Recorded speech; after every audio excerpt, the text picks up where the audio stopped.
Bonsoir à tous et bienvenue dans la vidéo de débriefing du système Fullking sur le Dow Jones en 100 ticks. Alors juste pour prévenir, je ferai également en fin de vidéo une petite mise à jour des différents décomptes que j'ai initiés ce week-end et début de semaine, aussi bien sur le Dow Jones, sur le WTI, sur l'or et celui que j'ai publié aujourd'hui ou hier, je ne sais plus déjà, tellement de choses, sur l'indice du dollar. Mais je vais commencer par le débriefing du système Fullking. Alors, donc ici, pas d'alerte particulière, ici dans la zone grisée. Donc vous voyez que donc dans les règles de la méthode Fullking, toutes les alertes qui sont données, quelles qu'elles soient, quand elles se situent dans la zone grisée, ne sont pas à prendre en compte. Remarquez que régulièrement, vous en aurez qui donnent leur objectif, hein. Par exemple celle-ci, donc elle se prenait ici, et puis vous aviez un objectif qui était potentiellement atteint. Donc vous aviez une trentaine de points pour celle-là. Vous aviez ici plus ou moins 20 points pour celle-là. Celle-ci, hop, on pouvait la prendre et donc comme je dis toujours dans les vidéos précédentes, c'est à la touchette, décidément il veut pas. À la touchette ou à 1 ou 2 points près, vous voyez la touchette est à 44, là c'est à 41, donc ici ça vous donnait plus ou moins 40 points sur cette alerte-ci. Donc vous aviez une alerte divergence qui était donnée ici, sauf que celle-ci validait un peu plus haut, et encore même pas, de toute façon elle est dans la zone grisée, donc elle n'est pas à prendre en compte. Par contre il y en a une ici que j'ai oubliée. Alors, est-ce que je l'ai oublié ou est-ce que je l'avais noté? Donc ici vous voyez, pour apprendre par rapport à la technique du break de l'oblique, vous voyez ici on a ce petit chandelier là qui fait le break. Pour moi c'est pas un break suffisant, je veux une bougie, un chandelier comme celle-là. Et donc quand vous avez ce genre de choses, et bien vous réadaptez votre diagonale à briquer au fur et à mesure pour le sommet. Donc ici il y a une mèche, vous allez la remettre ici, vous allez avoir une autre mèche, vous allez la remettre ici. Donc vous n'avez toujours pas de validation. Ici c'est un tout petit chandelier, donc pour moi c'est pas une validation.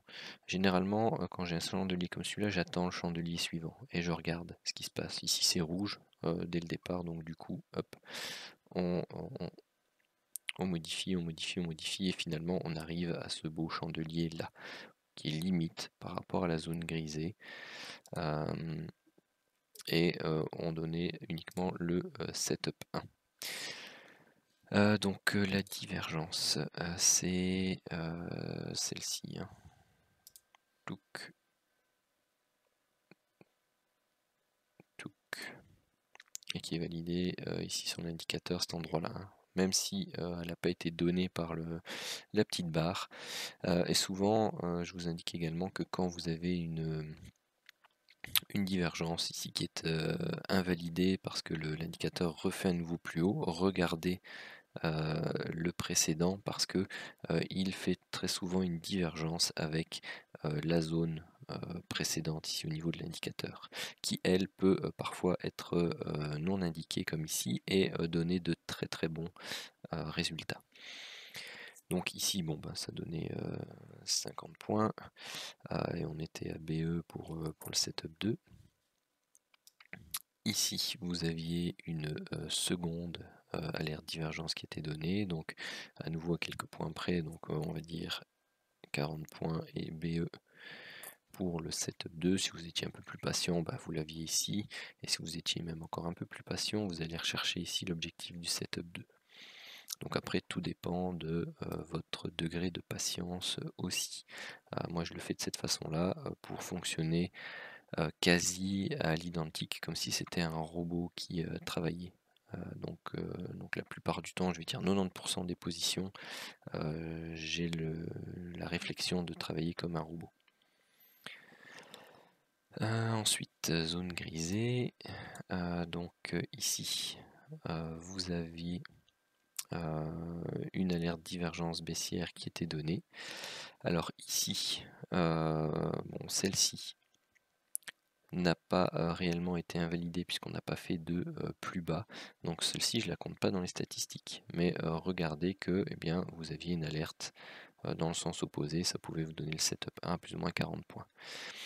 Donc la fin du setup de divergence ici se termine bien pour moi ici, donc quasi à la touchette. Hein. Donc on ne prend pas non plus cette divergence-là en compte dans le... Vous voyez qu'ici c'est comme ceci, hein. Hop. Parce que celle-ci à nouveau a été invalidée par l'indicateur qui refait à nouveau plus haut, donc on regarde la précédente c'est celle-là, on a toujours une belle divergence réalisée et donc ça fonctionne, on a le setup 1. Donc celle-ci n'est pas prise en compte non plus dans les statistiques, parce qu'on n'a pas 15 chandeliers après la fin du setup de divergence. Donc, hein, pour rappel, c'est une règle qui permet de voir si, eh bien, tout simplement, on entame une jambe haussière complémentaire par rapport au setup de divergence. Donc ici, par contre, celle-là, elle est donnée et on est stoppé BE. Tout simplement pourquoi? Tout simplement parce que il faut faire attention quand on commence à partir vers, dans ce cas-ci, le sud, donc en direction de la ligne de tendance long terme, mais que celle-ci ne se met pas à plat. Donc ça veut dire bien souvent une tendance haussière larvée et donc un refus entre guillemets d'une zone de surachat, comme c'est le cas ici. Par contre, ce qui aurait été intéressant à prendre, c'est cette alerte-ci qui permettait de reprendre dans le sens de la tendance principale. Alors, ensuite, tout ça, vous avez toute une série d'alertes ici et vous avez au fur et à mesure la ligne de tendance à breaker qui se transforme comme ceci. Et ici, personnellement, on a breaké là, mais bon, les divergences, elles sont trop loin pour en tenir compte. Celle qui aurait été intéressante de pouvoir tenir compte, c'est celle-là. Mais voilà, bon, j'ai considéré, peut-être à tort, que c'était bon, un chouille trop loin, qu'il y avait eu trop de zigzags entre deux, on était reparti trop loin. Elle aurait été validée ici par ce magnifique chandelier.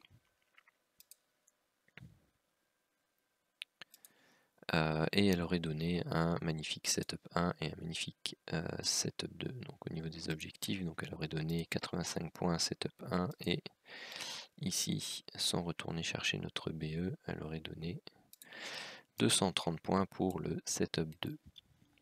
Donc voilà. Ça c'est bien dommage.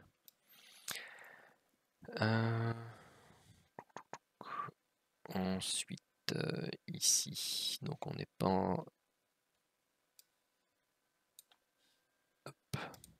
Bon, celle-là, il fallait la voir, hein, la grande divergence ici. Bon, elle pouvait être visible pour les œufs qui étaient aguerris, et du coup, cette alerte-là, on n'est pas censé la considérer, puisqu'on est face à une divergence. Par contre, comme ici, on a pu ne pas la voir, c'est là où c'est un des cas par exemple où on diffère un peu d'un robot, parce que le robot lui aurait visualisé cette divergence ou pas, parce qu'elle était compliquée à coder. Eh bien, il aurait éventuellement pris celle-ci, parce que on n'est pas en zone de range long terme, on regarde la tendance précédente, elle est haussière, même si elle est faiblement haussière. On peut considérer une figure ici en A, B et C, qui peut prendre fin, et donc on aurait pu entrer ici sur l'alerte, on fait un plus haut à 40 points, et on se fracasse un BE derrière. Bon, BE ça va, c'est pas encore... trop grave, hein. Pour rappel, ici avec la volatilité actuelle, une mise à BE est comptée plus ou moins autour des 30 points. Donc on repart à la baisse. Donc ici on a une alerte King TT qui n'est toujours pas en jaune de range long terme, mais qui par contre là est face à une forte impulsivité baissière. Donc ça, dans les règles, on ne prend pas parce qu'on se met face à du flux baissier important. Donc ça, il faut éviter. Bon, on yoyote un peu, on a des setups de divergence qui se mettent en place. Hop, donc il y en a un qui est validé ici, on a le setup 1 plus ou moins 60 points, et on a le setup 2 à plus ou moins 200 points.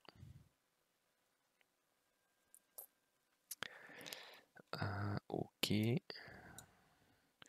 Donc tout ça, non, non. Celle-ci, donc on n'est plus à plus de 15 bougies, pardon. Celle-ci aurait pu être prise. Pourquoi? Parce qu'on n'est pas en zone de range long terme et la tendance, enfin, ouais, non, la tendance précédente ici, elle remonte, hein, donc c'est un peu compliqué, mais la tendance précédente elle a été baissière. Donc voilà, la tendance directe, on sent qu'elle reprend à la hausse, donc on attend plutôt une zone où le range long terme est actif. Donc là, on a une divergence qui est validée et on a plus ou moins 60 points, aussi bien pour le setup 1 que pour le setup 2, parce qu'on sort ici. Alors, là, on a invalidé ici parce qu'on a fait un plus haut par rapport au setup de divergence, donc on invalide la divergence baissière. Donc celle-ci était encore dans le setup de divergence baissière, hein. Pour rappel, soit le setup de divergence se termine parce qu'on a touché l'objectif du setup 2 qui est la bande opposée de l'enveloppe long terme, soit parce qu'on a breaké les plus hauts qui donnaient naissance à la divergence. Ici, c'est pas le cas, donc on n'en tient pas compte. Par contre là, on a breaké le plus haut de cette divergence là. On est en zone de range. Ah bah non, dommage. Ici on n'est pas en zone de range long terme, c'est juste le trou entre les deux. Donc voilà, on peut pas la prendre, mais sinon elle donnait son objectif.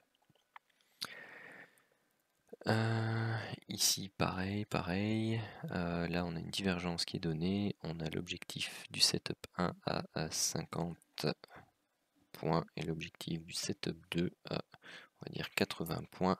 Pourquoi? Parce que on fait ici une correction en A, B, C, on break la MM50, on sent qu'on est dans vraiment dans une zone de range, hein, à plat ici, on a fait un point haut, un point bas, un point haut légèrement plus haut, un point bas légèrement plus bas. On casse, donc on reprend, on casse même ici pour vous montrer en fait voilà, cette oblique baissière là, hein, qui reprend ici 1, 2, 3 mèches, on la casse franchement, donc on s'attarde pas, surtout qu'en plus on est en fin de séance, donc voilà. Ensuite, plus d'alerte à prendre en compte dans le débrief. Alors voilà, donc au niveau du bilan du jour, donc on est à 300 points potentiels sur le setup 1, 6 trades gagnants, aucun stoppé, 2 BE, 470 points possibles pour le setup 2, 4 gagnants, 0 perdants, 4 BE, donc ce qui nous fait un début de semaine ici à plus ou moins 600 points pour le setup 1 et 980 pour le setup 2. Si je vous remontre une fois un peu la courbe depuis les débuts, donc on est à ici 70 jours de débriefing depuis le début de l'année. Donc ça, pour rappel, c'est en partant d'un capital donc fictif, où en orange vous avez la courbe d'évolution des points possibles à partir du setup 1 et en bleu à partir du setup 2. Et donc c'est en partant du principe où on a un compte de départ de 6 000 € et où on travaille avec 0,5% d'investissement par trade.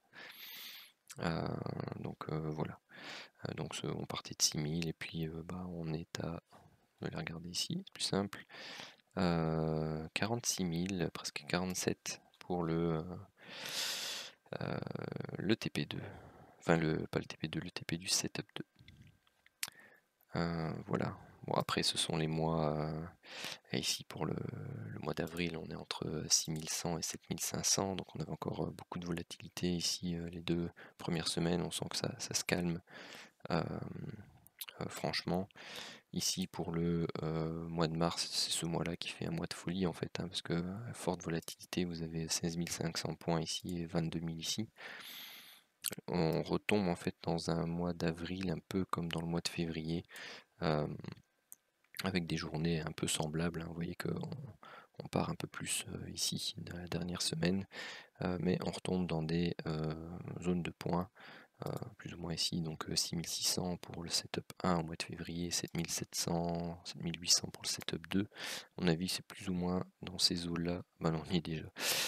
Mais vous voyez que ça retombe un peu par rapport au mois de mars. Et le mois de janvier, bon bah là c'était un mois, pas dire calme, mais par rapport aux autres, on peut dire calme, donc entre 3006 et 5000 points. Voilà pour les débriefs. Je vais juste passer en revue rapidement les différents actifs. Alors nous voilà sur le Dow Jones Cash, donc en horaire. Donc bah, voilà, hier je vous disais que on était dans cette phase-là. Ça me paraissait pas très impulsif baissier, effectivement, parce que on a repris ici sur les bas. Donc notre chemin vers la hausse, et on est venu retravailler ici la zone haute des 24 000 points. Donc ici on a une vague sous vague 1, sous vague 2, très certainement sous vague 3, sous vague 4 potentielle, et puis ici on a une impulsion en 5 temps, une correction, une impulsion en 5 temps qui se dessine, et peut-être une correction, une dernière impulsion en 5 temps pour former ce qu'on appelle une diagonale de terminaison. Peut-être un peu dans ce style-ci. Ce serait pas inintéressant de voir un plus haut ici, une correction, et puis un nouveau plus haut, avec pourquoi pas un throw-over ici de la ligne haute qui sera formé avec le plus haut ici de la sous-vague 3 de la diagonale. Moi j'aime bien quand ça perce et que ça réintègre, c'est un très bon signal de vente précurseur. Le deuxième c'est le break, bien entendu, de la ligne basse de la diagonale de terminaison, et puis ensuite c'est le break ici de la sous-vague 4 de la vague précédente. Donc voilà un peu ce que j'aurais envie d'observer en termes de type de structure de prix pour annoncer éventuellement une correction. Donc à nouveau, est-ce que ce sera une C? Hop. Ou une deuxième vague 1? Ça reste à voir. Hein. Donc vous pouvez très bien avoir ici la formation de la sous-vague 1 de notre vague 3, une correction qui ne vient pas briquer le plus bas ici et qui repart ensuite.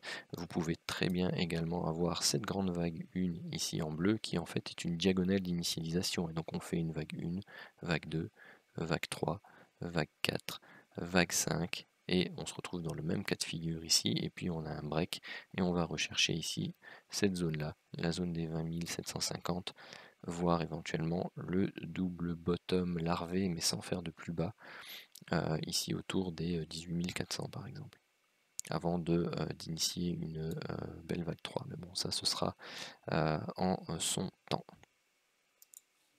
Alors l'indice dollar, donc alors qu'est-ce qu'il nous fait pour l'instant? Eh bien pour l'instant il valide pas encore la possibilité ici de la vague X. Ce qu'il nous fait, c'est qu'il nous fait par rapport à hier, donc il nous fait ici une correction de nouveau et une reprise baissière. Donc là il faudra voir s'il vient casser, fracturer ici notre point bas ou rebondir dessus. Pourquoi? Bah, tout simplement parce qu'ici on dessinerait une structure impulsive baissière en 5 temps, ce qui nécessiterait une correction en 2 temps, à moins que ici on ne dessine une sorte de flat en A, B et C avec une pente très très faible, mais ce qui sera embêtant dans ce type de considération, c'est que généralement le flat, eh bien tout simplement vient retracer entre 80 et 90, enfin entre 80 et 138 de la vague baissière. Donc on pourrait être tout simplement ici dans une vague en A, B, C correctif, et puis lorsque l'on viendrait breaker le haut de ce canal, on repartirait pour une continuation de cette jambe haussière-ci.